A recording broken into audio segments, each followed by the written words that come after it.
In this video, I will show you 5 stretches that will stop your hip pain. Welcome back, guys. It's Dr. Mike, and I'm a physical therapist providing tips on how to build strength and longevity with your body.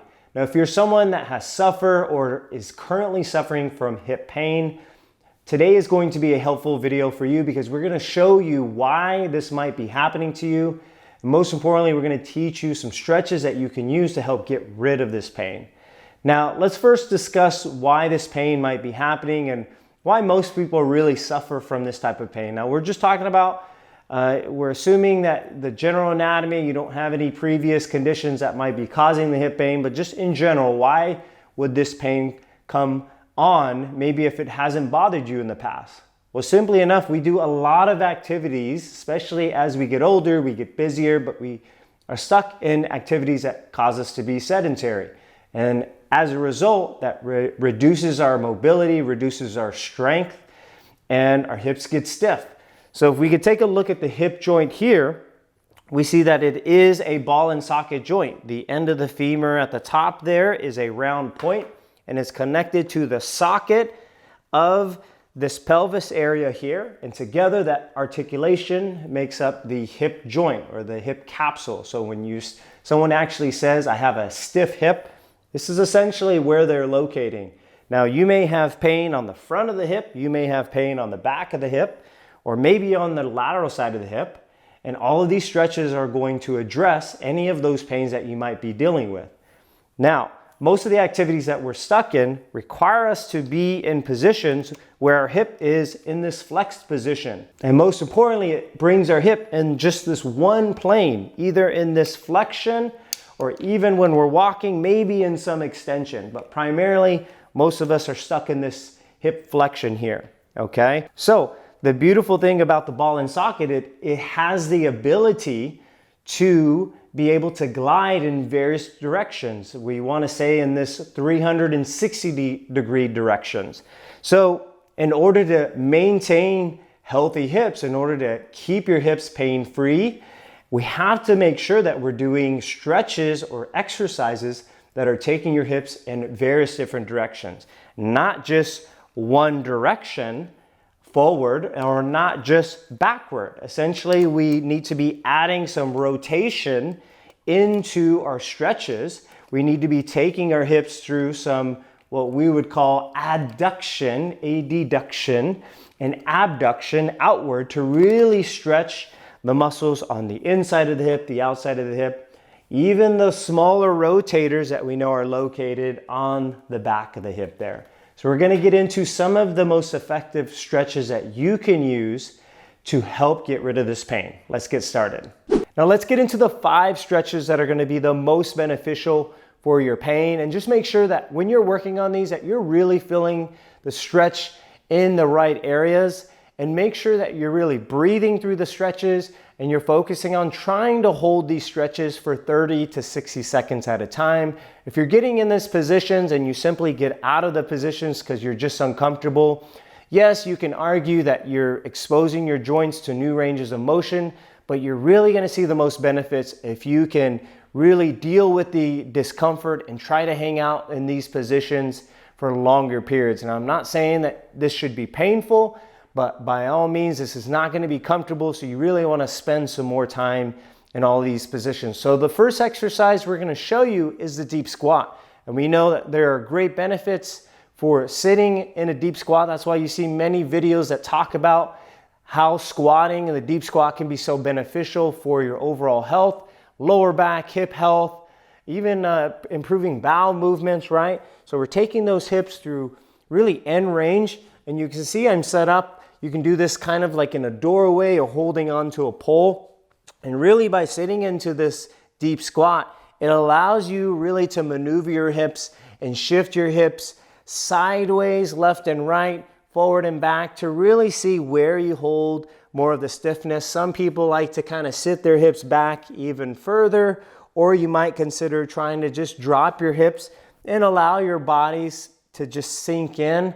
And this is going to feel really good because now you're stretching the back of the hip capsule. Now you're getting some good hip flexion where you're bringing your knee up towards your chest And really it's a position that really starts to get us moving in the right direction when we're talking about improving hip mobility. All right, so now that we've spent some more time in the squat being supported, now we're gonna take you away from support and introduce another exercise that's gonna get you in that hip flexion, but also this is going to start to incorporate stretching out some of your hamstrings as well. We know that the hamstrings attach all the way up into the pelvis, so it can greatly influence your hip mobility. So we're gonna call this the bottoms up squat. I've demonstrated this in some of my other squat warm-up videos that I'll post up here for you to check out there.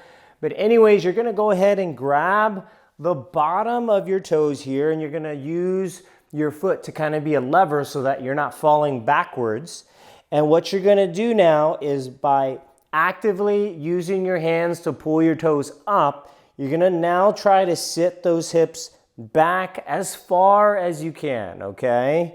Here you're gonna drop them down as much as you can, and then while still holding on to your toes, you're gonna try to straighten those knees out and really shoot those hips up towards the ceiling. Now you're gonna feel stretching in the hamstrings there, and you're gonna just repeat that. You can still do this for 30 to 60 seconds, going back and forth between those two positions, where you're allowing those hips to rise up towards the ceiling and then allowing them to drop down towards the ground. And you're gonna feel mainly a lot of the stretching behind in the hamstrings and in the hip there, okay? All right, now moving on to the next stretch. If you've taken any yoga or Pilates class, you probably have seen the pigeon stretch. That's simply when you're on the ground and you kind of bring that leg out in front of you. And that's a great stretch, but most people really have a hard time getting in that position. And quite honestly, using the modified version on an elevated surface like your bed or even a box like this is going to be way more tolerable, and you're gonna feel a great stretch in the back of the capsule. So here we're really searching for trying to attack some of the deep rotators of the hip there. Now you can tell I'm pretty stiff myself.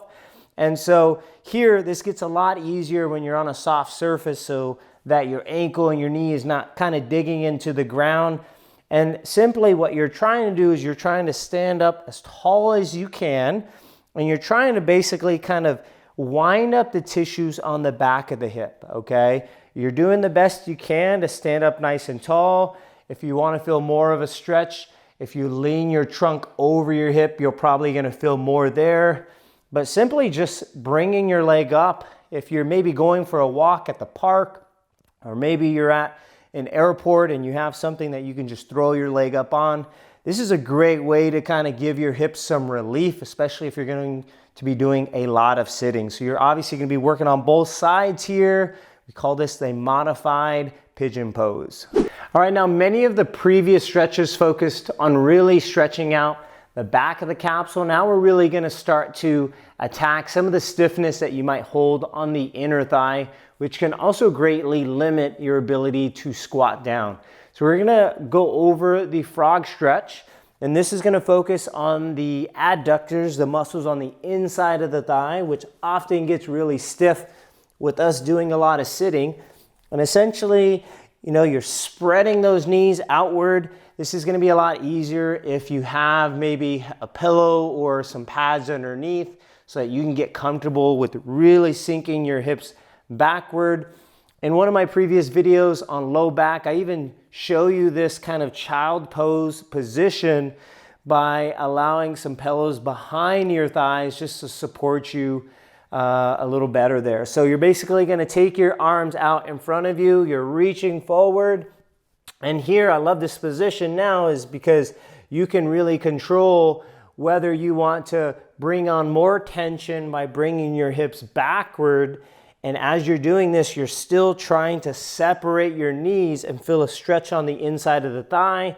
If you feel like maybe this is too much for you, you can always ease up by shifting your weight forward towards your hands, and maybe even ease up by bringing your knees together.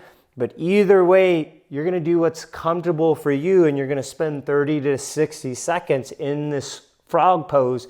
And over time, you're going to be able to separate your knees further and be able to really drop those hips even lower. Now, the last stretch that we're gonna teach you is a deep lunge position. So essentially we're taking both legs and we're moving them in the opposite direction. Both feet are going to be facing forward. But the reason why now this is so valuable is we've shown you plenty of exercises or stretches that are going to flex your hip. Now this is going to extend your hip. So it takes your hip in a very valuable position that can really give a lot of people relief. If you're anyone that's dealing with stiff quads or stiff hip flexors, this is a great stretch to incorporate here. So both feet are going to be facing forward. Still kind of keep your feet about hip width apart. You can do this holding on, especially if you're standing somewhere and maybe you're having a harder time with your balance. But essentially you're getting comfortable during that 30 or 60 seconds where you're really trying to open up the hip and allow kind of your body to shift forward while doing the best you can to keep the leg as straight as possible. As you get better with this, you'll be able to do that. Obviously, there's going to be a slight bend in the knee, and it's okay for your heel to come off the ground at the back. Notice a lot of my weight is on my toes, but essentially I'm kind of working through the stiffness on the front of the hip, and I'm holding on for support if I need to, and for about 30 to 60 seconds, and then you're going to work on the opposite side as well. Now, if you found these stretches challenging, do not worry, because in time with practice and consistency, your hip mobility will improve and your pain will improve. Now, if you want more information on how to build healthier hips, take a look at the videos I made up here. In the meantime, if you enjoyed this video, please support this channel by giving this video a like, subscribe to the channel, and hit that notification button to stay up to date on all upcoming videos. I'll see you in the next one.